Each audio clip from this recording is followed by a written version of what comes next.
우리 성경 말씀 함께 보겠습니다. 우리 시편 95편의 6절에서 8절의 말씀을 함께 보겠습니다.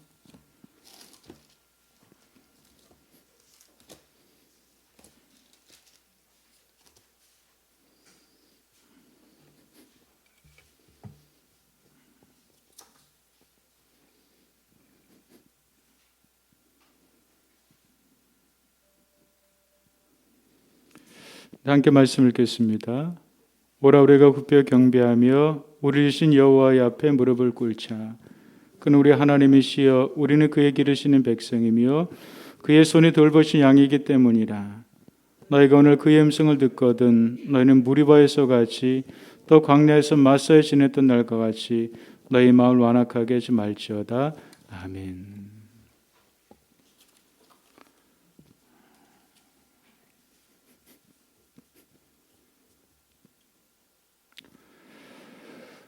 오늘 말씀을 전하는 또 저에게도 함께 예배해서 말씀을 우리 듣고 예배하는 우리 한 분 한 분들에게도 선언에게 도우심과 능력으로 그 말씀 믿음으로 세워지고 신겨지는 은혜가 있기를 간절히 소망합니다.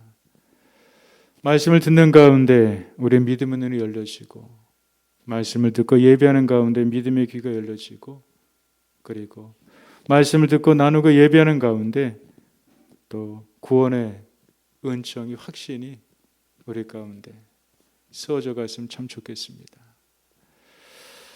믿어지는 것이 하나님의 은혜이죠. 사람이 어떻게 믿는다고 믿을 수 있겠습니까? 그건 하나님의 은혜고 하나님의 도우심이고 하나님의 손길인 것 같습니다. 오늘도 한 주간 동안 또 저에게 있었던 하나님의 은혜 나눔을 또 나누고요. 또 은혜를 베푸신 하나님의 하나님 되심에 대해서 오늘 말씀을 나눠보려고 합니다. 지난주에 저희 건물의 규모가 그래서 생각이 기도라고 하는데 고민되고 어떻게 풀어야 할까 생각조차도 참 이렇게 도움을 또 잊게 되는구나 라는 것을 또 경험하게 된 시간이었습니다.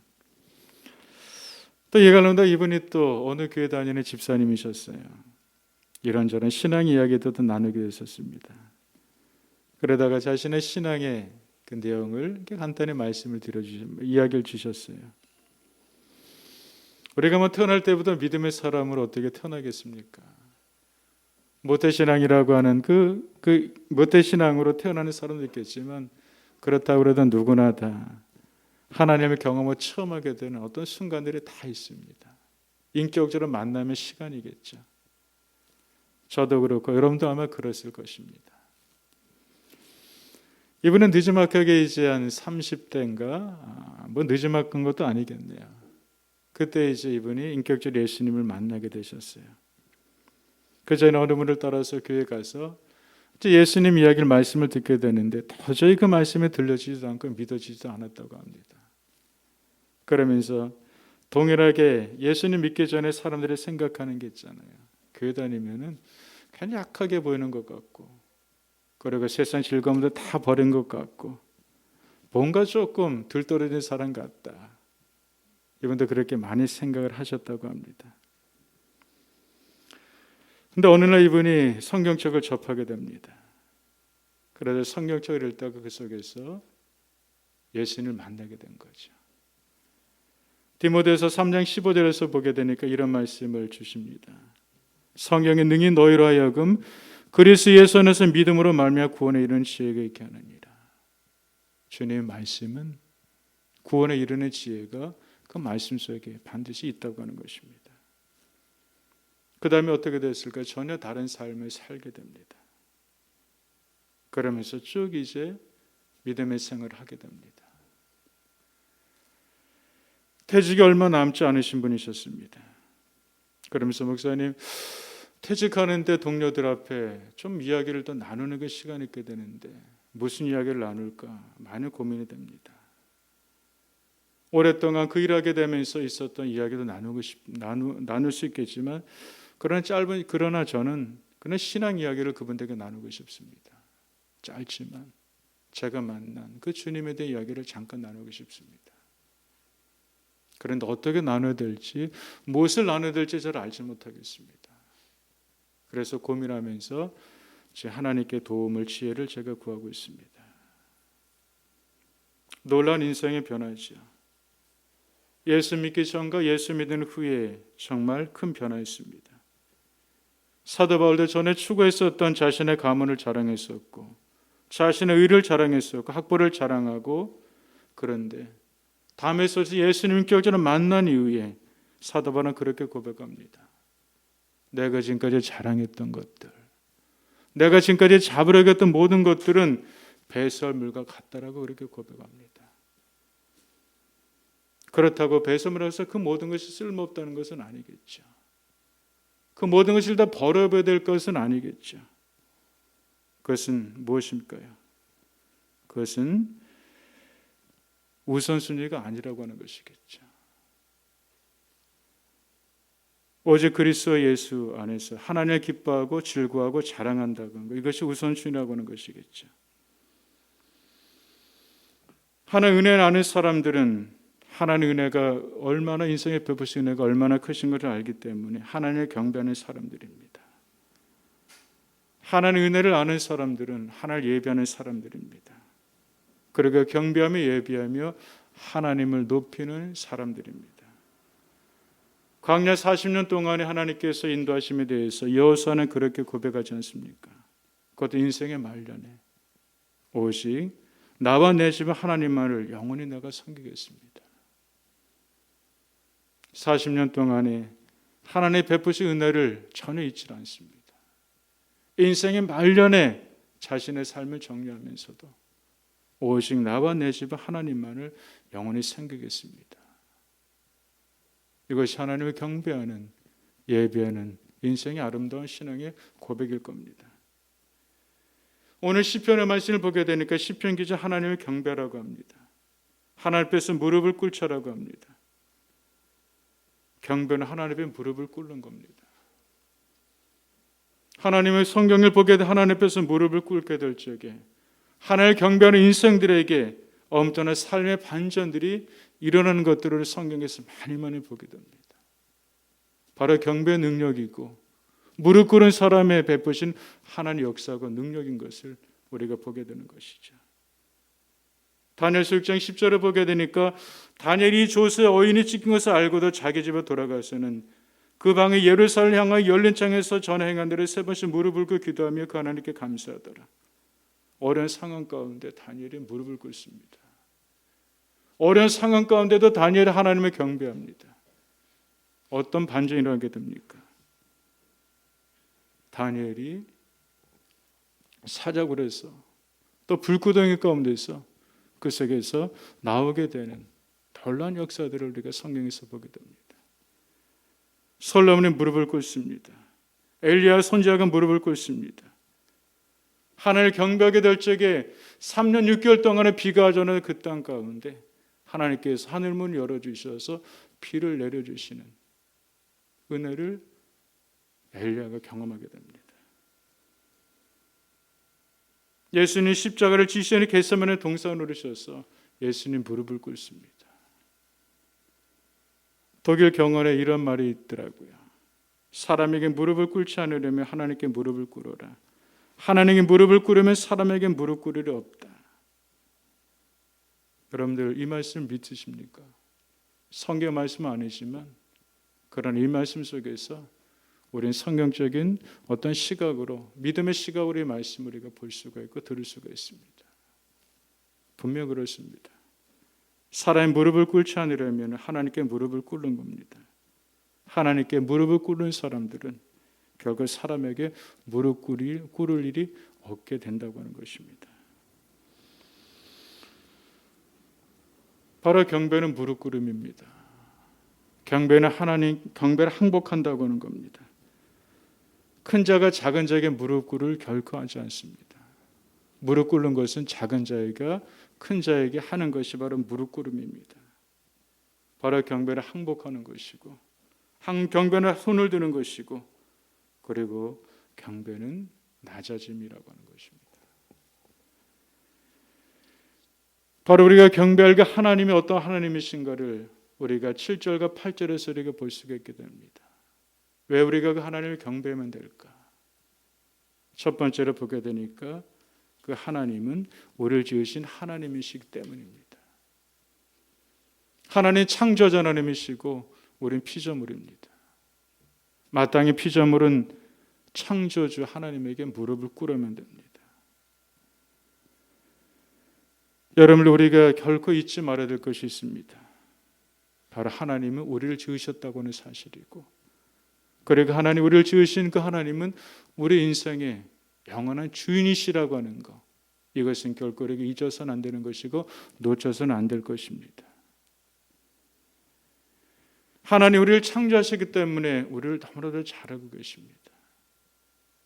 우리의 생각을 알고 계시고 우리의 체질을 알고 계시고 우리의 모든 문제를 그 하나님은 알고 계십니다. 우리가 살아가면서 많은 상함도 있고요, 다짐도 있고 깨어짐도 있습니다. 그러나 이것을 그대로 방치하게 되면 우리는 어떻게 될까요? 상함은 더 큰 상함으로 확장되게 될 것이고요, 깨어짐은 더 큰 깨어짐으로 그렇게 나타나게 될 겁니다. 그럼 어떻게 될까요? 고쳐야 되지 않겠습니까? 어떻게 고칠까요? 우리는 우리 스스로 고칠 수가 없습니다. 피조물이 어떻게 자신의 피조물을 고칠 수 있겠습니까? 누가? 지으신 창조주 하나님만이 우리를 고치시고 세우실 수 있다고 하는 것입니다. 그래서 그분에게 나가는 것입니다. 그분은 무릎 꿇는 하늘 경배하는 그 인생을 고치시고 세워가십니다. 미국의 자동차 왕이 있습니다. 포드라고 하죠. 이런 일이 있었다고 합니다. 어느 길을 가다가 차가 한 대가 이게 퍼져서 있고 옆에 사람이 그것을 열심히 고치는 것을 포드가 보고 멈추게 됩니다. 그러면서 넌지시 묻습니다. 무슨 문제가 있습니까? 물어요. 지금 차가 가다가 고장이 났습니다. 몇 시간째 제가 그 차를 고치고 있는데 전혀 고칠 수가 없습니다. 이것도 만져보고 저것도 만져보고 하지만 어떻게 고칠 수가 없습니다. 그래서 지금 문제가 큽니다. 포드가 어떻게 됐을까요? 그럼 제가 한번 손을 봐줘도 되겠습니까? 얼마나 그 좋은 소식이겠습니까? 나도 못 고치는데 누군가 한번 손을 봐서 고쳐볼 수 있다고 하니까 네, 한번 손 봐주십시오. 포드가 손을 댑니다. 그랬더니 몇 시간 동안 그렇게 고치려고 했는데도 끔찍 안 했던 그 차가 포드가 손을 대니까 단방에 고쳐지게 됩니다. 그러면서 그 차가 이제 차를 타고 이제 그 사람이 목적지를 향해서 달려가게 됩니다. 왜 고칠 수 있었을까요? 포드는 설계했었고 만든 사람이기 때문입니다. 어디가 망가졌는지 진단을 하고 그것을 만지기 때문에 고칠 수가 있는 것이겠죠. 바로 하나님은 창조주십니다. 우린 피조물입니다. 이것을 우리가 결코 잊어서는 안 될 것이고 이것을 생각함에 있어서 그 창조자 하나님께 우리를 지으신 우리 삶의 인생의 주이신 그 하나님을 우리가 무릎 꿇어 그 하나님을 진정으로 경배하며 높일 수 있는 그런 믿음이 우리에게 더 많아지기를 주님의 이름으로 축복드리겠습니다. 하나님 창조하시는데 대강대강 창조하시겠습니까? 하나님은 창조하시는데 대강대강 창조하지 않으시고 온갖 심려를 기울여서 창조하십니다. 그러면서 하나님께서 우리를 창조하심에 따라서 이런 고백을 하잖아요. 참 보시기에 좋았더라. 하나님의 감탄이십니다. 우리를 창조하신 하나님 우리를 보시면서 그렇게 감탄하십니다. 참 보기에 좋다. 우리가 그러한 귀한 또 존재인 것을 우리가 많이 생각하고 우리가 그런 귀한 존재인 것을 우리에게 잊지 말고 우리 존재의 그 가치에 대해서 우리 또 귀하게 여길 수 있는 넉넉함도 있으시기를 주님의 이름으로 축복드리겠습니다. 그건 나만이 아닙니다. 내 옆에 있는 사람도 그러한 귀한 자체 존재입니다. 왜냐하면 그 속에 하나님의 거룩 형상이기 때문인 것이죠. 혹시 여러분들 누군가 대해서 좀 상함이 있고 누군가 대해서 좀 언짢음이 있고 그 누군가 대해서 행여하게 되는 낙담이 있습니까? 그렇다면 그 생각을 지금 다 벗어버리고 다시 한번 주님의 생각으로 아니지. 그 속에 하나님의 형상이 있고 하나님께서 존귀하게 여기는 그 인생이지. 그러면서 그런 생각으로 그런 시각으로 그렇게 볼 수 있는 은혜와 그렇게 마음으로 그렇게 믿어갈 수 있는 은혜가 있으면 참으로 좋겠습니다. 계속해서 우리는 바꿈인 것입니다. 비진리의 것으로 가득 채워져 있습니다. 살다 보게 되면 비진리의 것들이 진리인 것처럼 여겨지면서 우리가 많이 살아가게 됩니다. 착각 속에 살아가고 거짓 속에 우리가 묶여서 살아갈 때 많이 있습니다. 그런데 그때마다 하나님의 말씀과 성령님의 진리의 조명하심을 통해서 그 비진리의 것들이 계속 벗겨지면서 진리 가운데 세워지고 진리 가운데 채워지고 말미암아서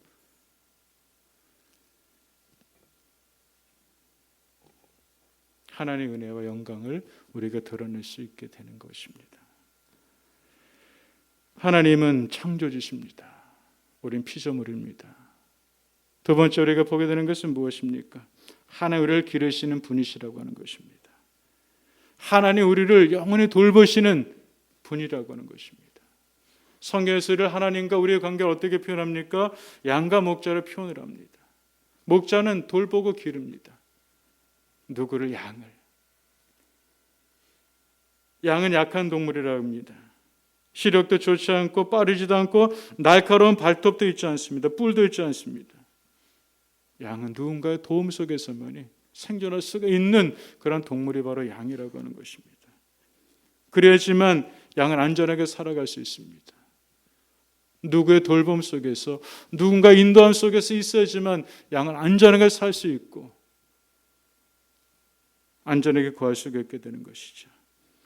그래서 시편 23편에 양과 목자 그 관계성 속에서 다윗은 이렇게 고백하지 않습니까? 여호와는 나의 목자시니 우리를 기르시는 그 목자는 앞서서 이끌어가는 나의 목자시고 잠시도 나에게 눈을 떼지 않으시는 나의 목자이시고 세상 끝날까지 함께 하신 나의 목자시고 그러면서 우리를 영원히 기르시는 목자시라고 하는 겁니다. 그 목자는 우리를 기르신 그 목자는 늘 영원히 함께 하십니다. 얼마 전에 차를 타고 가다가 라디오 속에서 어떤 짧은 이야기를 듣게 됐어요. 그냥 일상의 이야기인데 그 속에서 저는 또 하나님과 우리의 관계성 속에서 이렇게 좀 생각해보고 들려지게 되더라고요. 이런 내용이었습니다. 남편과 아내가 있어요. 아내가 시력이 점점 좋아지지 않습니다.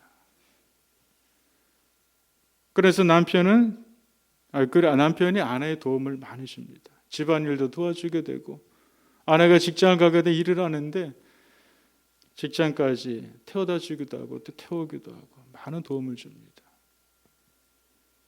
아내는 남편에 대해서 많은 고마움을 가지고 있어요. 그런데 어느 날 남편이 아내에게 이렇게 말합니다. 이제 내가 더 이상 그렇게 데려드릴 수가 없습니다. 이제부터는 당신 스스로가 이제 가야만 됩니다. 그 말이 너무나 섭섭한 거예요. 눈도 점점 안 좋아지는데 앞도 제대로 앞으로 잘 볼 수가 없는데 어떻게 나 혼자 가라 그래. 그러면서 그 마음이 속상하고 야속합니다.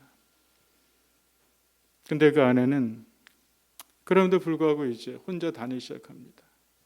넘어질 때도 있고 상할 때도 있기도 합니다.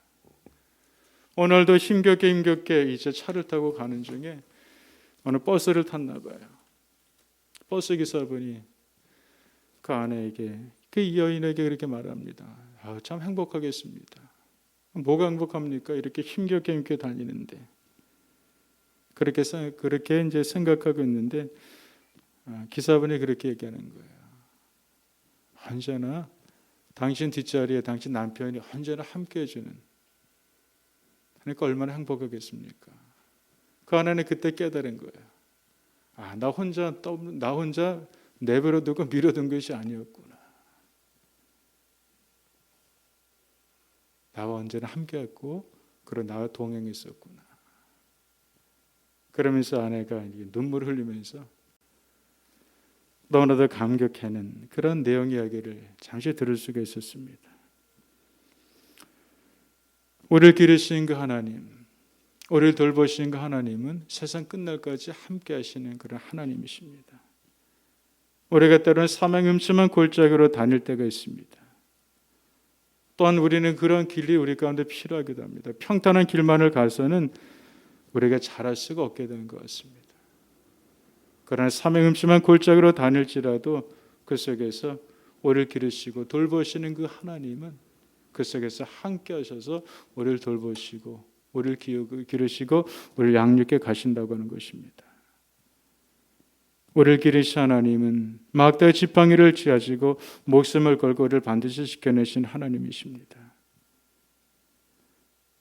우리가 하나님의 성의를 얼마나 우리가 든든하고 우리가 좋습니까? 그렇구나. 우리의 경배를 하신 하나님은 나를 너무나 잘하신 창조 하나님이시고 우리의 경배를 받게 합당하신 그 하나님은 나를 기르시고 나를 돌보시고 세상 끝날까지 영원히 하나도 떠나지 아니하시고 함께 하신 하나님이시구나. 사랑하는 성도 여러분, 우리가 하나님을 더 많이 생각하시고 더 많이 기뻐하시고 그리고 그 하나님께 더욱더 많은 무릎을 꿇는 경배함이 깊이와 넓이와 높이가 우리 가운데 더욱더 커져가시기를 주님의 이름으로 간절히 축원드리겠습니다. 그래서 하나님으로 기뻐하시고요. 그리고 그 하나님으로만 즐거워하시고 그리고 즐거이 하나님을 우리 많이 마음으로 흥얼거리고 입으로도 흥얼거리고 목소리도 흥얼거리면서 그 하나님을 노래하며 우리에게 걸어가야 될 믿음의 인생길을 그렇게 하루하루 또 힘있게 살아갈 수 있는 놀라운 축복의 은총이 가득하시길 주님의 이름으로 축복드리겠습니다. 기도하겠습니다. 사랑의 하나님 감사합니다. 하나님을 경배합니다. 하나님께 저희들이 무릎을 꿇습니다. 저희 태도로 무릎을 꿇기도 하고 저희들이 마음으로 하나님께 무릎을 꿇습니다. 우리가 경배하는 하나님은 우리 창조하신 하나님인 것을 고백합니다. 우리가 언제나 경배하신 그 하나님은 우리를 영원히 기르시고 우리를 영원히 돌보시고 우리를 영원히 세워가시는 하나님이심을 고백합니다. 그 하나님을 여호수아가 인생의 말년 가운데 고백했던 것처럼 나와 내 집은 여호와만을 영원히 섬기리라 라고 고백했었던 것처럼 우리의 경배와 합당하신 하나님을 영원히 주님 부르시는까지 기뻐하며 즐거워하며 찬양하며 그 하나님을 높일 수 있는 그런 믿음의 은총이 우리 모두에게 더 커져갈 수 있도록 우리 모두를 하나님 축복하여 주시옵소서. 감사하며 예수님 이름으로 기도드렸습니다. 아멘.